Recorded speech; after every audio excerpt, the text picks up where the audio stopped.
Good evening, everybody, and a happy Sunday. Today is Sunday. I would like to explain you today how to diagnose the very fine early findings of the acute gastrointestinal pathology, infective especially, like acute gastroenteritis especially. So, uh, this first of all, these findings are very difficult to appreciate because they are so. There is a very a small margin of demarcation between the normal intestine, normal mesentery, and the mild form or acute gastroenteritis. The findings that we see especially in the mesentery and the intestine. But in this video, the findings are basically focused on the mesentery because mesentery was more involved in the gastroenteritis patient. So what to look for when you want to when you want to diagnose the acute gastroenteritis. So here are the findings.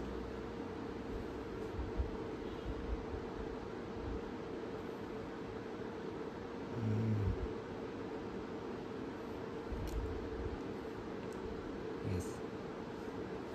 See, mesentery is divided into, according to me, okay, not according to the book, but there are two parts of mesentery. One which is fixed, which is called the root of the mesentery, and second is the free floating moving part, which is attached with the intestine, small intestine and large intestine. Okay, so the fixed part, which is the root of the mesentery, we see it like this hypoechoic area. This is the root of this mesentery, and normally it is very difficult to appreciate the root of this mesentery because it is not clearly visible as it is not inflamed. We see this root of the mesentery in normal patient also, but in most of the cases, or approximately 50% of the cases, it may be pathological also, means mild inflammation, and it could be a normal mesentery also. So this was the root of this mesentery. It was looking like pancreas. This we looking like a portal vein, and like the probe was placed on the upper abdomen and around the umbilicus, and now we will see the movable part of the mesentery, which is attached with the surface of the small bowel loops. So normally whenever the mesentery is inflamed, you will see these horizontal linings. They are actually something like this here, these folds, and the surface of this fold, which is some fibrous fascia, which is covering the surface of the mesentery. So this white lining it becomes more prominent. We see it normally also, okay, but we have to correlate clinically that if there is a sign of some gastroenteritis, then this kind of linings, they are quite important in giving the diagnosis. And second thing, that we had learned that mesentery is a fan-shaped structure. I was just wondering that how this fan shape, what does it mean? But yesterday I saw this mesentery and it was literally looking like a fan. I will show you how I got the picture, how I captured this image of this fan shaped mesentery. Here, see.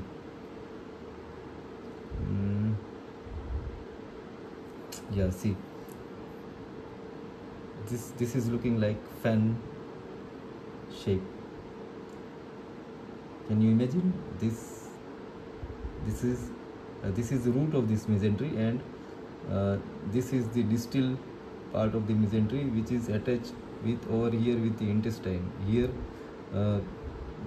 it is attached with the intestine, and the more the inflammation, the more this fan shape becomes hyperechoic, and this suggests that the mesentery is inflamed, and inflammation of mesentery in majority of the cases it is due to gastroenteritis.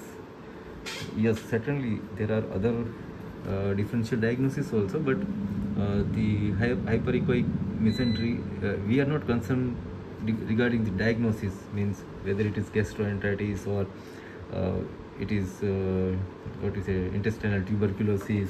We are just concerned regarding that this mesentery is pathological or a normal mesentery.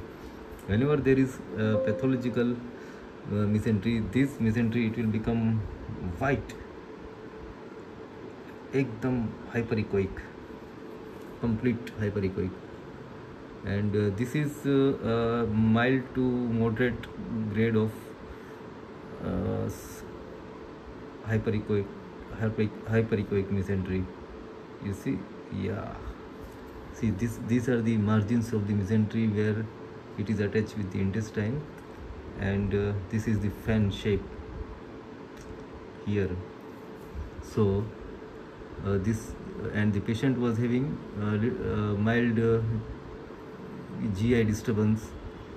You see this, you see here, this is fan shape, and here the mesentery is somewhat hyperechoic than we saw in that previous picture. Okay, and you see attachment of this mesentery here. These are the bowel loops. Okay, very fine observation, but very important.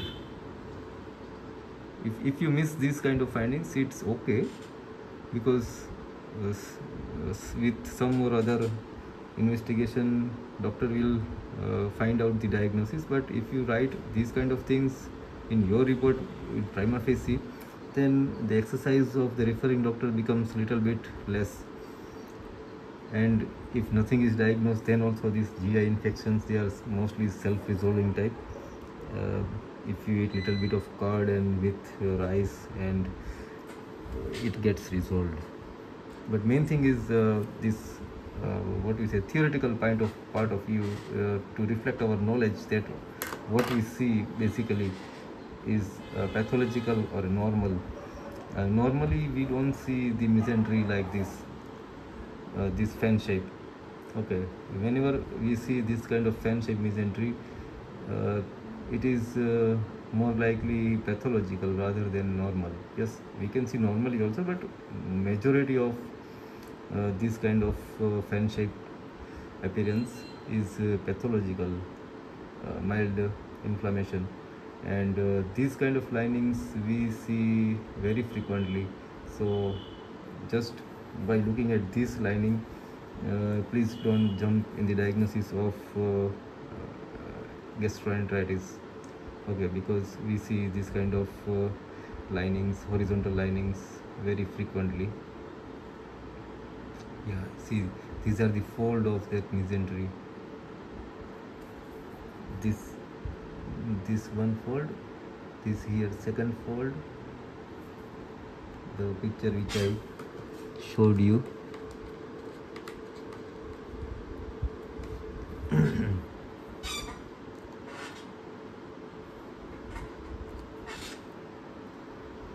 Okay, and this is the root of this mesentery. This, and the more it becomes thickened, the more it is inflamed, and the more it gets hypoechoic, the more it is called inflamed. Yes, that's all. Thank you.